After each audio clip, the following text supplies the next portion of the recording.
Aaway ka na naman. Kita mo? Sabi mo hindi ka nag-mic.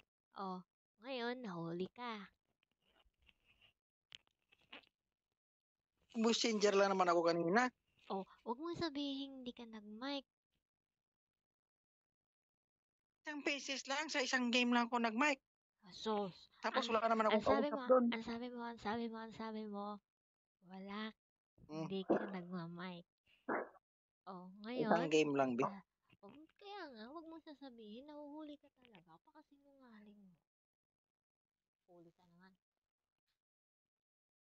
Huli ako saan? Hindi naman ako ng babae. Hindi nga ba? Or, hindi ka pa sinasagot. Ewan ko sa'yo, puro ka na lang pambabae. Kahit di ko naman ginagawa. Ginawa mo nga dati. Mukha kong to, mambabae pa.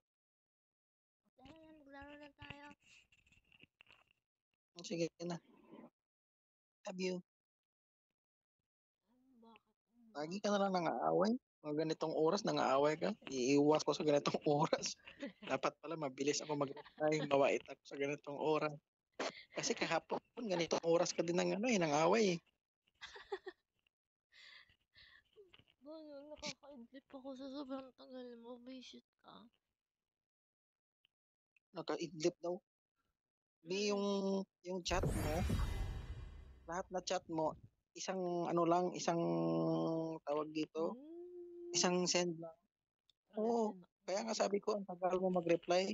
Nauutal ka. Ayun pala, oo. Nauutal siyempre, yung Tagalog ko, hindi tama.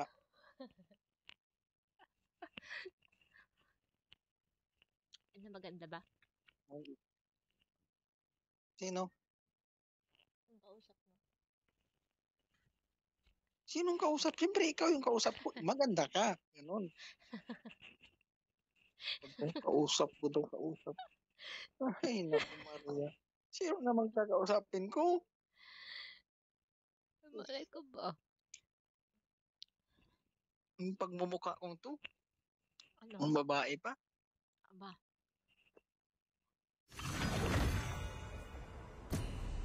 Maraming nabubudol sa'yo. Maraming nabubudol. Dito mo. Tapak tumagal. May sungay na. Sus, kung may sungay ako, dapat pumapalag ako sa mga paratang mo sa akin. Kaya nga niyaya na kita maglaro. Ayaw ko mag-away tayo. Kaya ako gusto ko awayin kayo. Your team is banning. Away ka ng away kahit ano.